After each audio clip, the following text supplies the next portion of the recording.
Halo, selamat datang di channel Fiskus Punya Cerita. Hari ini kita akan bahas, apa sih sebenarnya pemeriksaan pajak itu? Kenapa bisa diperiksa? Dan apa yang harus dilakukan kalau kena pemeriksaan? Nah, kenapa sih WP bisa kena pemeriksaan? Ada beberapa alasan. Pertama, SPT lebih bayar, ini yang paling umum. Karena jika benar lebih, bayar akan ada uang yang dikeluarkan oleh negara. Maka harus melalui proses yang memastikan bahwa uang itu harus dikeluarkan oleh negara, disitulah harus ada pemeriksaan. Kedua, SPT rugi untuk memastikan kerugian wajar. Ketiga, tidak menyampaikan SPT setelah dapat surat teguran tentunya. Keempat, merger atau likuidasi. Kelima, ada indikasi ketidakpatuhan. Keenam, tujuan lain seperti penghapusan NPWP.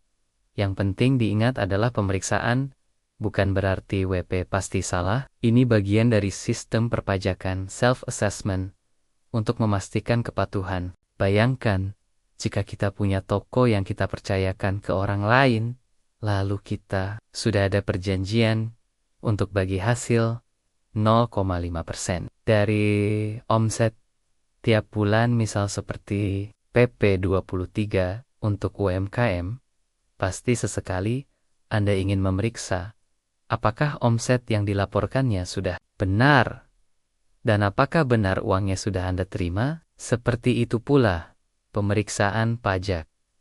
Hanya sebuah proses memastikan kepatuhan. Asalkan kita benar, tidak ada yang perlu kita takutkan.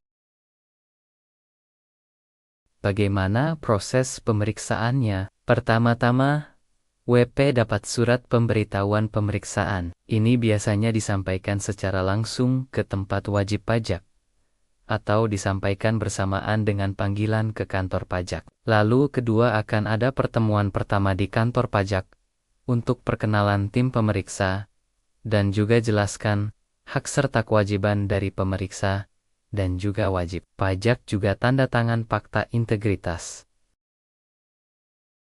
Akan ada surat peminjaman dokumen yang harus dipenuhi oleh wajib pajak.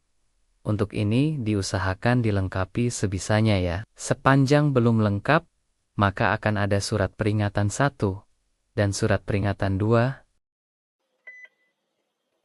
Tidak usah panik, karena ini memang prosedur yang harus dilakukan. Pemeriksa pajak selama dokumen tidak lengkap. Setelah dokumen diterima lengkap, maka proses analisis dan pengujian berlangsung. Yang biasanya ini yang memakan waktu paling lama. Selama proses analisa, pemeriksa akan konfirmasi secara berkala terkait temuan. Setelah proses analisa berakhir, maka akan ada penyampaian SPHP atau surat pemberitahuan hasil pemeriksaan. Surat ini berisi daftar temuan apa saja yang ditemukan oleh pemeriksa pajak. Setelah Anda menerima ini, Anda mempunyai waktu 7 hari kerja untuk memberikan surat tanggapan. Formatnya bebas kok. Intinya, kalau ada yang tidak WP setujui itu karena apa dan berapa perhitungan menurut WP. Selanjutnya, WP akan diundang untuk pembahasan akhir hasil pemeriksaan. Disinilah langkah terakhir wajib pajak dan pemeriksa pajak untuk mendiskusikan hasil pemeriksaan. Setelah pembahasan akhir selesai, maka Anda akan menandatangani risalah pembahasan, ikhtisar hasil pembahasan akhir, dan berita acara pembahasan akhir. Tapi bagaimana kalau kita nggak bisa hadir pembahasan akhir ya? Kalau kita tidak bisa hadir dalam pembahasan akhir sesuai ketentuan undang-undang, maka kita dianggap telah setuju seluruhnya dengan temuan pemeriksa pajak. Jadi usahakan hadir. Ya guys, jangka waktu pemeriksaan itu normalnya 6 bulan. Bisa diperpanjang jadi 8 bulan. Saya punya tips nih kalau kalian kena pemeriksaan pajak. Pertama, jangan panik. Ini prosedur normal kok. Karena sistem pajak di Indonesia kan self-assessment. WP menghitung sendiri, membayar sendiri, melapor sendiri. Nah, untuk memastikan semuanya benar, sesekali diperiksa deh. Tips kedua, siapkan dokumen dengan rapi, berikan yang diminta. Jangan diberikan yang tidak diminta. Kalau ada dokumen yang tidak ada, bilang saja tidak ada. Jujur dan apa adanya. Tips ketiga, kooperatif, tapi tetap kritis. Jadi ikuti prosedur pemeriksaan. Tapi jangan ragu ya untuk bertanya jika ada yang Anda ingin ketahui selama proses pemeriksaan. Tips keempat, jaga komunikasi yang baik. Pemeriksa pajak juga manusia. Jadi jangan takut ya.